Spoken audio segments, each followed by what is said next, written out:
위클리 플랜 시간입니다. 시장이 좀 녹록지가 않습니다. 이러한 시장에서 어떠한 또 해답을 찾아보면 좋을지 저희와 함께 고민해 보셨으면 좋겠습니다. AR 인베스트먼트의 하창봉 대표와 함께합니다. 어서 오세요. 안녕하십니까. 네, 반갑습니다.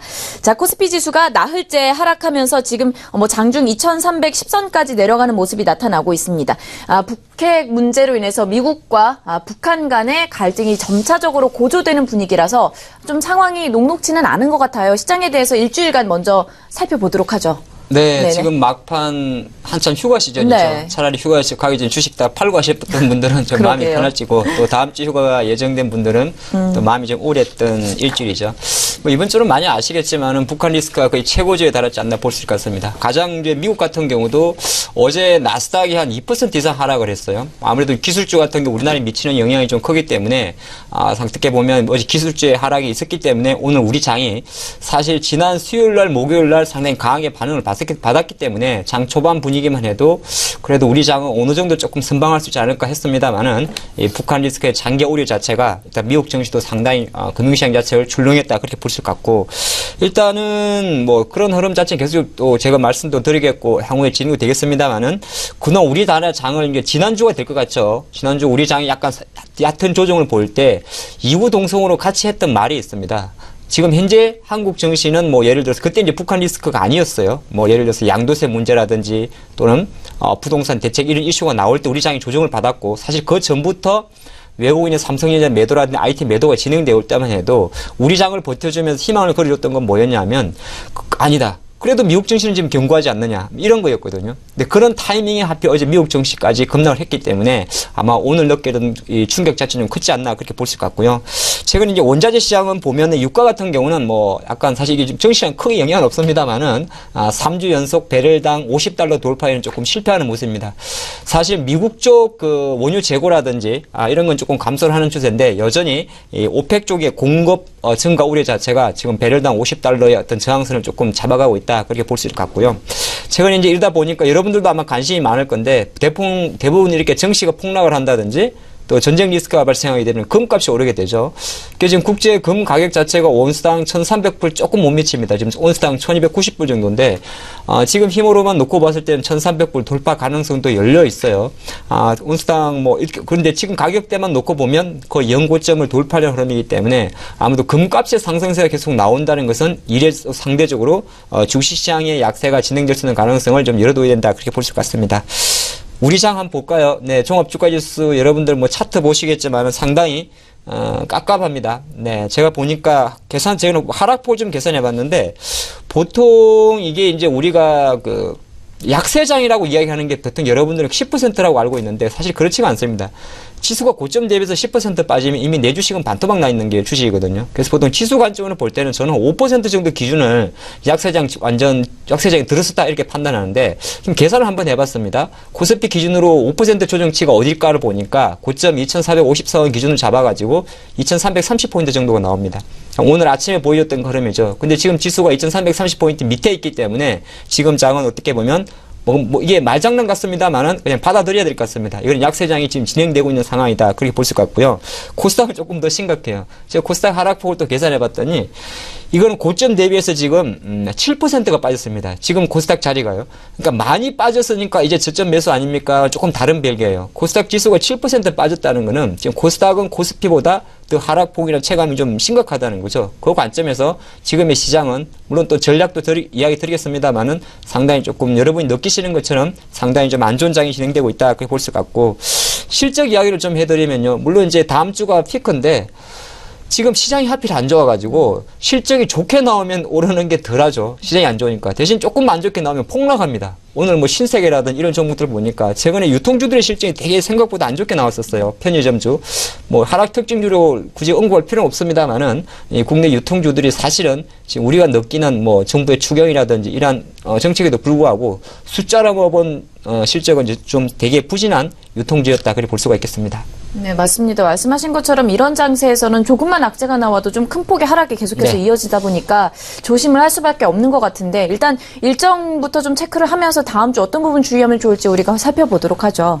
네, 일정 네. 좀 짧게 보고 네. 그 다음 주 전략 부분을 제가 좀 많이 말씀드리도록 하겠습니다. 일정 다음 주는 사실 뭐 크게 또 그러니까 지금 장이 그런 거예요. 미국이 그럼 왜 조정받았냐 이렇게 하면 딱히 상승 촉매가 없습니다. 우리나라도 마찬가지였어요. 사실은 이제 7월 달까지 역사상 처음으로 8개월 연속 상승했지 않습니까? 증시가. 그런 상태에 딱히 강력한 모멘텀이 없는 상태에서 이런 핑계가 나오다 보니까 빠졌는데 다음 주 미국도 사실은 이벤트가 그렇게 많지는 않습니다.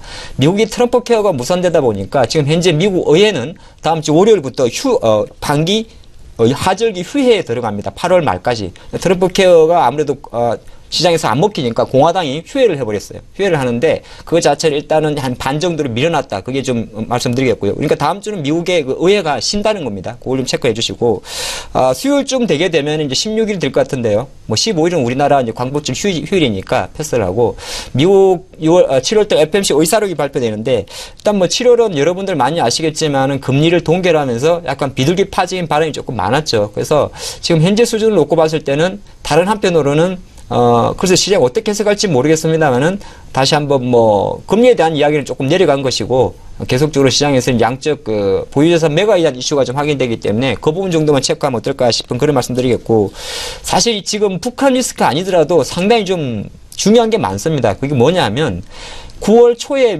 유럽에서 22 통화정책회의가 열리는데 사실 지난 22 통화정책회의에서는 금리를 현재 수준을 유지를 했어요. 동결인데 그게 이제 22 통화정책회의록이 목요일날 발표되는데 과연 그 회의록에서 우리가 주목할 수 있는 부분은 9월 달부터 정말 유럽도 이 양적 완화 축소에 대한 이슈가 조금 구체화되는지 이 여부 자체를 좀 확인해 볼 수가 있기 때문에 그렇지 않아도 좋지 않은 시장에 아마 22회 통화정책 의사록도 다음 주에는 좀 화두가 되지 않겠나 그렇게 볼 수가 있겠습니다.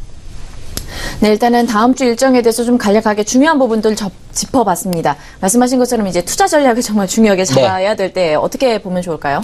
네, 일단은 이제 우리가 이제 8월이 마감하려면 네. 한 반 정도 지났죠. 그렇죠. 예, 그러면 이제 한 2개, 3개 정도의 주봉이 남았는데 지금 코스피 월봉을 보시면 음봉이 진행 중입니다. 그 말은 무슨 말이냐면 실제적으로 월봉 기준으로 시장이 음봉을 진행 중이라는 것은 이제 차익 매물이 많다는 거거든요. 차익 매물이 많고 이번 주 보여준 그 지수 흐름도 놓고 보면 이걸 개발하기라고 이야기하죠. 그러니까 북한 리스크가 맞습니다. 아침에 하락 출발했다가 반등하지 못하고 또 하락 출발하고 그러니까 계단이 아니고 이렇게 공간을 띄우면서 나온다는 겁니다. 보통 우리가 갭 이론이라는 게 있는데 지수가 이게 갑자기 급락하게 되면 종목도 마찬가지예요. 이걸 메꾸는 데는 상당한 시간이 존재합니다. 그 말은 무슨 말이냐면 조금 올라온다 싶으면은 위에서 때려버립니다. 그리고 지금 삼성전자의 하락 각도가 너무 가파르기 때문에 삼성전자가 코스피에 차지하는 비중이 좀 높지 않습니까? 시장에서는 이런 이야기도 합니다. 외국인들이 제가 좀 계산해 봤더니 7월 중순 이후로 3조 정도를 팔았어요. 오늘까지. 그러니까 7월 13일 정도로 제가 계산해 봤는데 3조 정도를 팔았는데 그중에 80% 정도가 사실은 IT입니다. 근데 또 거꾸로 한번 생각해 보면 IT가 만약에 계속 판다면 지수는 못 올라가는 거죠. 그래서 코스피 같은 기준으로 봤을 때는 역시나, 일단 조금 더 추가적인 요금 매도가 나올 수 있기 때문에 우리가 그 지수 관점에서 굳이 뭐 전망할 필요 없습니다, 여러분. 2300이 바닥이니 이거 의미 없어요. 왜 그러냐면 선물 옵션이라든지 ETF 투자하시는 분들은 지수 밴드를 예측할 수 있겠죠. 근데 그 밴드 예측은 삼성전자랑 같이 보시면 좋을 것 같고요. 그래서 만약 코덱스 레버리지라든지 뭐 이런 인버스 투자하시는 분이 아니라고 한다면 아무래도 지수 8월 남아있는 8월장은 그냥 8월 월간 기준은 음봉이겠구나 이렇게 생각하시기 좋을 것 같고요. 뭐 2300을 깨면 매수해야지 이런 의미는 저는 별로 의미를 안 둡니다. 보통 우리가 전략을 좀 보면 좋은데 IT는 삼성전자를 제껴놓고 한 3가지 정도 종목을 힘을 보면 될 것 같아요. 자, 반도체를 보시는 분들은 역시 SK 하이닉스를 보셔야 되고요. 그리고 카메라 모듈이라든지 이런 부분에 대해서는 카메라 모듈과 FPCB를 보시는 분들은 삼성전기와 LG 이노텍의 힘을 좀 보시면 좋을 것 같습니다. 이 종목들 SK 하이닉스, 삼성전기, LG 이노텍 이 세 종목이 살아나야 지금 예를 들어서 시장에 있는 반도체 관련주 급락한 반도체 관련주 그리고 지금 시장에서 여전히 인기가 좋은 FPCB 관련주 이런 종목들의 힘을 볼 수가 있기 때문에 이 SK 하이닉스, LG 이노텍, 이 삼성전기에 그러니까 이 주식도 저는 계속 매수라 생각을 하는 사람입니다. 지금 다른 IT 섹터보다 가장 강력한 드라이브가 있는 걸 많지가 않아요. 8월 23일 날 갤로트 A10 공개가 되죠.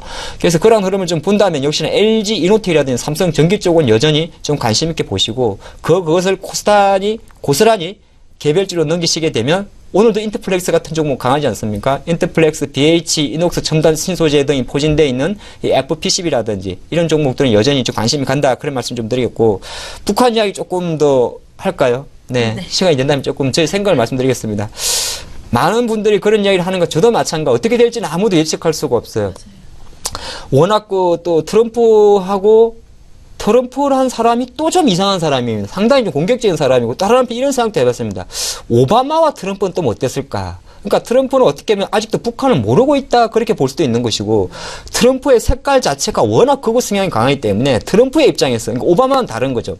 트럼프의 입장 70이 넘은 트럼프의 입장에서는 뭐 기가 찬 겁니다. 근데 감히 니들이 우리한테 뭐 괌을 공격해? 뭐 그런 식으로 막말을 쏟아볼 수 있는 거죠. 그래서 이것 자체가 계속적으로 시장에서는 뭐 그냥 말장난으로 끝났으면 싶습니다만은 또 이걸 말장난으로 끝날 수도 없어요. 그래서 어떠한 도발이 생길 수도 모릅니다, 사실. 당연히 그런 일이 아닐 거라 생각합니다. 모르는 거죠.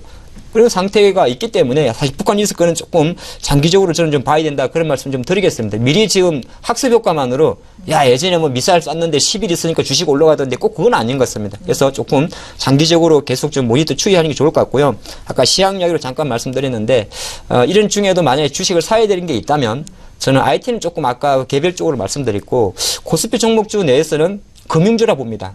KB금융주 금융주인데 왜?